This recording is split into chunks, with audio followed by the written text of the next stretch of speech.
And it's now time for Ask the Doc with Dr. William Whaley. I want to thank Georgia Cancer Specialists, a North Georgia Cancer Specialist affiliated with Northside Hospital. Northside Hospital Comprehensive NCC and Cancer Center. There you go. Thank you very much for this segment. Dr. Whaley, we're indoors. Yes, sir. Let's get started. We were talking about Trump. And there were those. There was that great crowd last night. Everybody saw those twin girls and their younger sister sitting there with the red ribbons in their hair. And the fact that that was a real American group of people with the Korean War veteran and everything. And it got me thinking as we were sitting here about Ray Tidman starting with a joke every time. So there we are. We got those children there. Do you know what children are? Children are things that we spend the first 2 years of their life teaching them how to walk and to talk, and the next 16 years of their life telling them to sit down and be quiet. There you go. Sit down and be quiet. All right. That was a good rally last night. I enjoyed it, and I always think when he has a rally, it's like America shows up. I mean, if they would actually go through the room, they get everybody. There are African Americans there, Asians, and you know what? The polling numbers, his polling numbers are going up.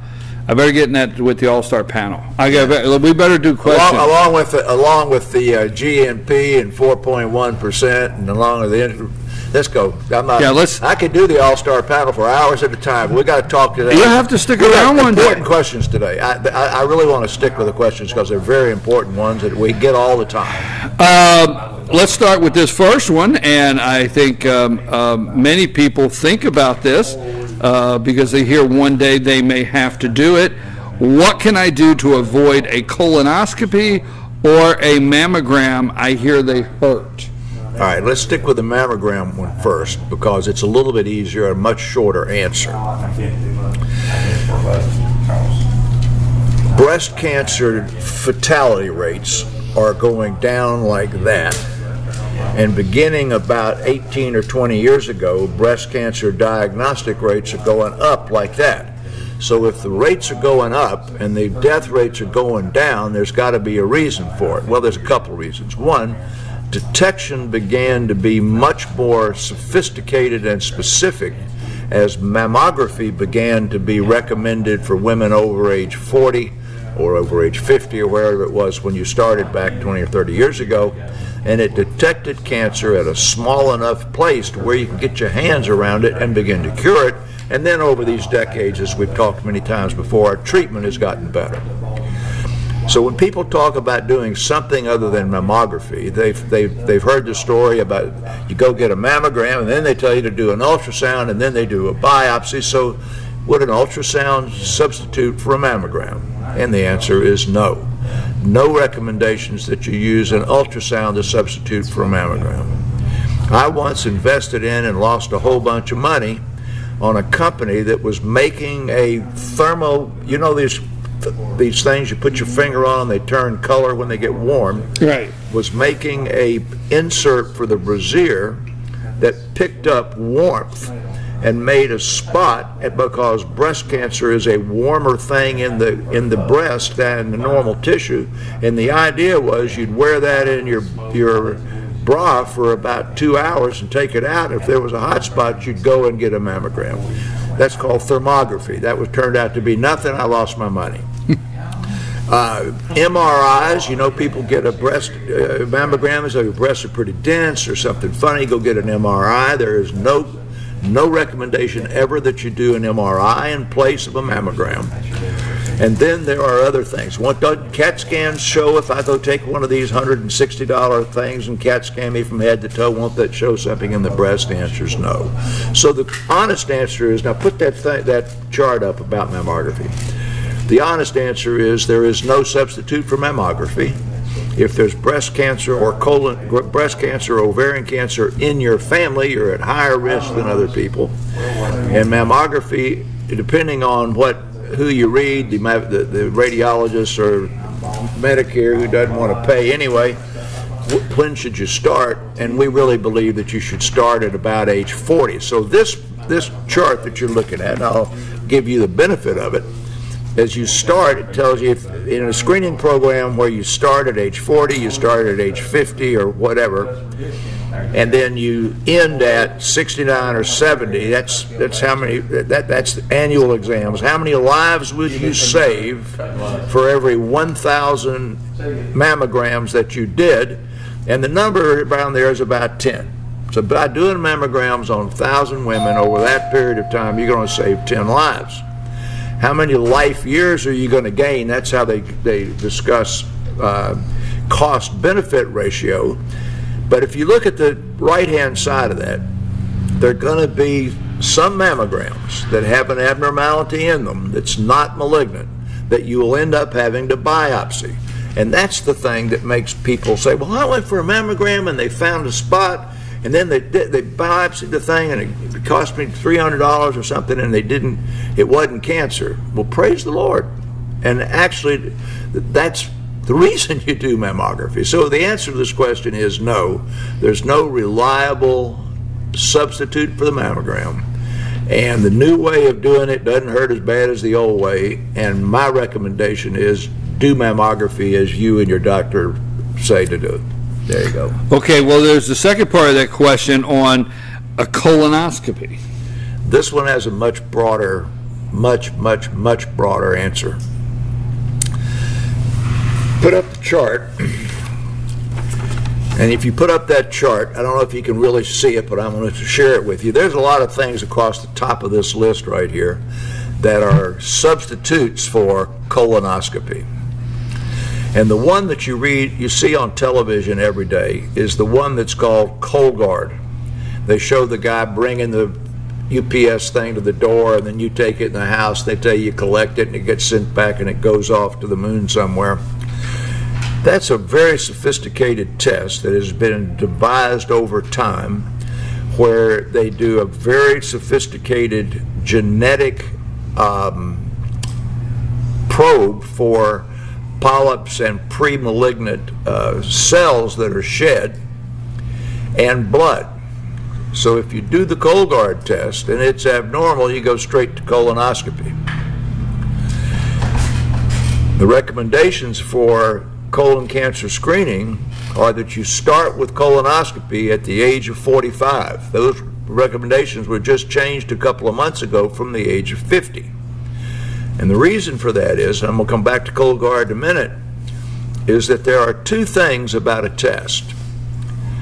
The first is how sensitive is the test in detecting what it is you're looking for, and how specific is the test in telling you that what you saw was what you were looking for. So going back to that mammogram, the mammogram is sensitive but not terribly specific, and that's why you have to end up biopsying to know if you really have cancer.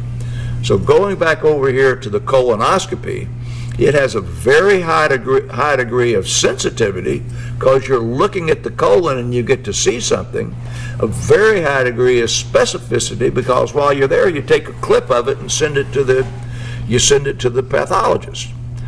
So the wrap on the Cologuard is, if you do the Cologuard and there's any abnormalities at all, you got to go back and do the colonoscopy.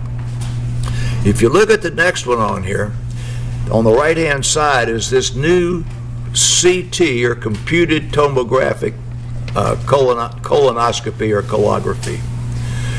That is actually a great test, but the problem is it's not generally available. If somebody says they can do that test and you go over here to Fannin or somewhere and do it, it's not true. To do that test appropriately, it's only being done now in 10 or 15 medical centers, and it's in a research test, because they have to put air in there and have special kinds of machines and special kinds of computer programs to analyze the CAT scans to be able to tell you that this is a suspicious lesion, but it doesn't tell you if it's malignant. So where that's properly done, you do the test and you stay there until a radiologist comes in and reads it, and if he sees anything funny, you go right into the colonoscopy and they do the colonoscopy. Otherwise, if you do it, because you have exactly the same prep, the all day on clear liquids and drinking all of the stuff, and then you go get the CAT scan, and then if the CAT scan's funny, you go and do a colonoscopy anyway. So in truth, there are no recommendations that Cologuard is a substitute for colonoscopy, nor that the computer-generated study is a substitute for colonoscopy. Now, that puts you back in the office of Ray Tidman. Now, so we're going to send Amanda to her primary care doc. She's got an aunt or a grandparent who had colon cancer, or she doesn't, and she sits down and she talks to Ray Tidman, or she talks to her primary care doc about breast cancer detection and is the mammogram worth doing, or about the colon cancer detection. So you have to work out with the patient what they're willing to do, and then take the best test they're willing to do. So Ray will try to get you to take the colonoscopy as being more specific and more sensitive, but if you say, I'm just not doing it, then the next best thing would be the CT, got the same prep, the lick and everything, but then you're going to have to drive down to Emory where they're doing a research protocol and get in it. Maybe 3 or 4 years from now you can do it locally. And then she said, no, I don't even want to drink all that stuff. What can I do to not take the prep and not go on a all-day diet and all that? And then that would be the Cologuard test. So in essence, colonoscopy is the most recommended. If you do the other two, you're going to end up having a colonoscopy. But there are alternatives to colonoscopy that you can do if you absolutely insist. But my recommendation is work it out with your doc. Okay, now this second question here, which that was a 2-in-1, so I'm glad we did get that, because we always want to make sure we provide. Thank you, Georgia Cancer Specialists and Northside Hospital. We always want to make sure we get a second question in, and we don't like to rush things.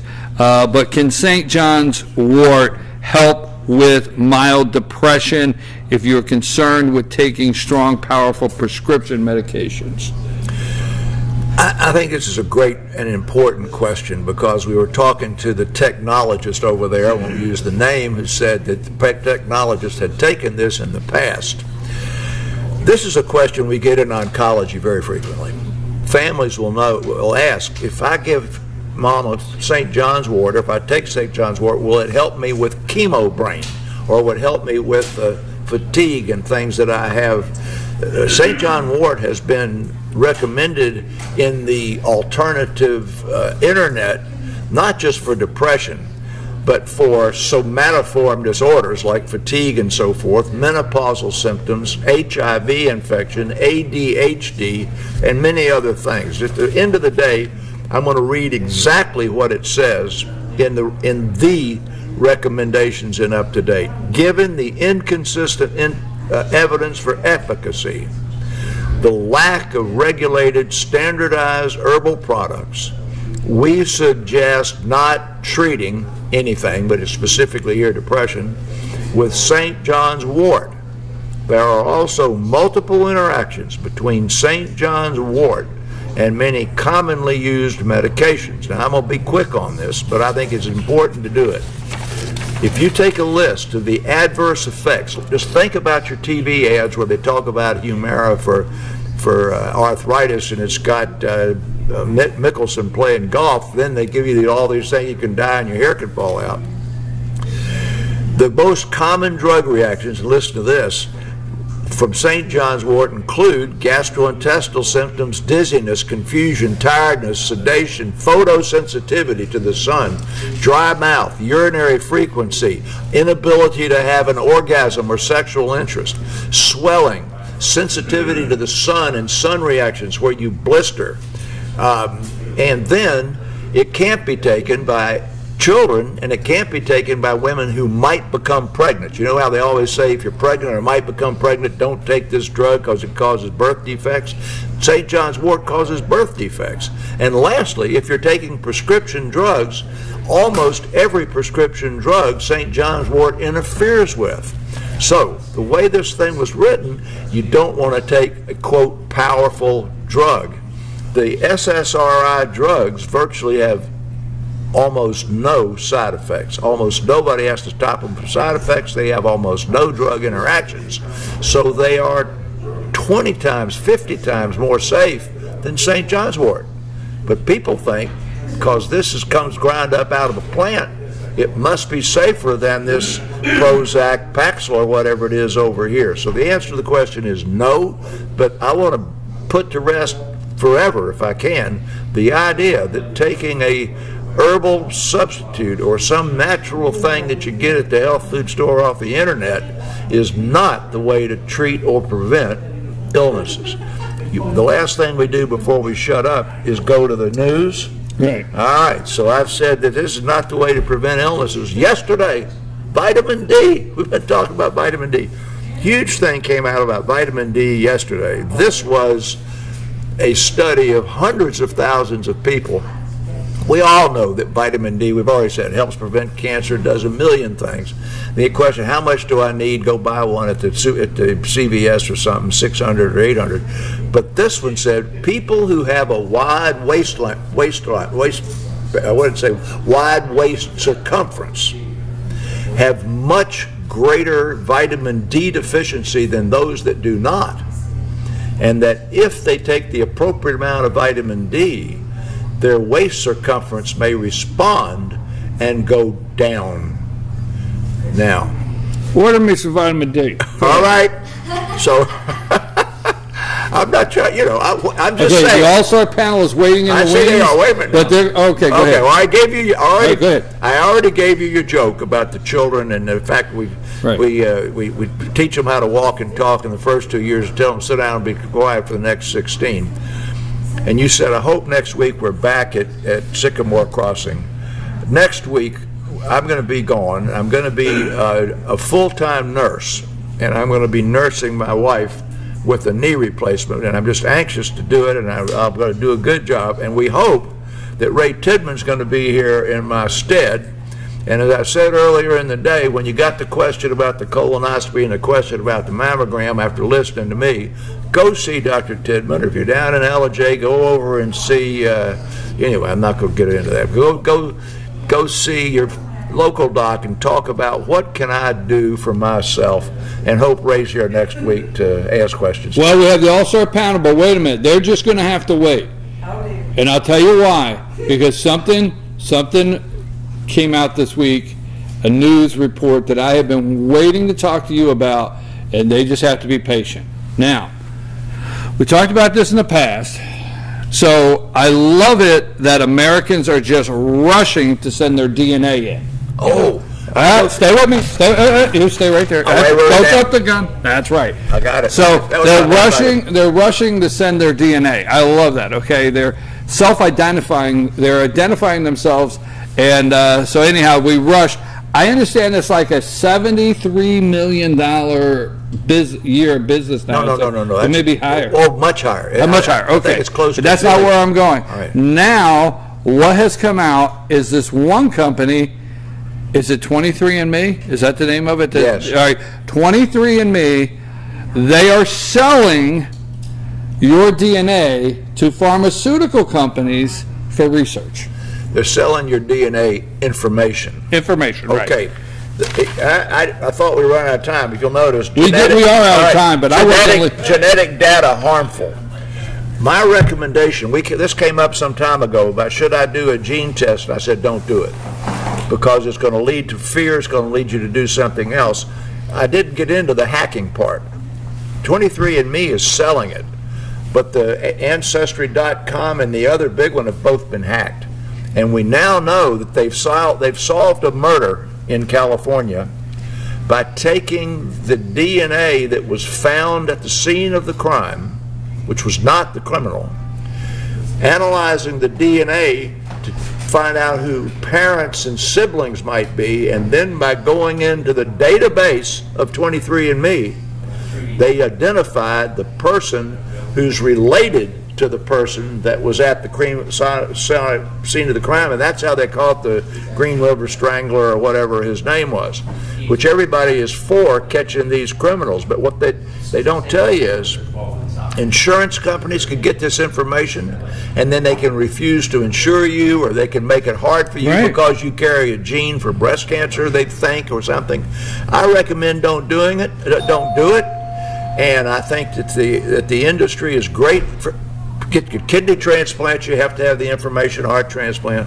But that idea that I'm going to go to 23andMe and find out whether I'm Neanderthal or whether I came from Scotland or not is harmful, and we don't have our arms around it today. And I had written it down, so I'm glad you brought it up. I read that article this week, and I've been waiting for that. I'm your host, BKP. You're watching Good Morning from Circuit World here in Blue Ridge, and the All-Star panel is right on the other side of these messages. But we want to thank Dr. Whaley, the Georgia Cancer Specialist, and Northside Hospital for the segment. If you ever have a question for Dr. Whaley, you send that to info at fetchernews.com. Put in the subject there, ask the doc, and we get those to him, and he will go through those. He'll answer those questions, whether he can do it here or send you an email when he gets time. But ask the doc in the subject, info fetchernews.com, and we'll be back with the All-Star panel right on the other side of this break.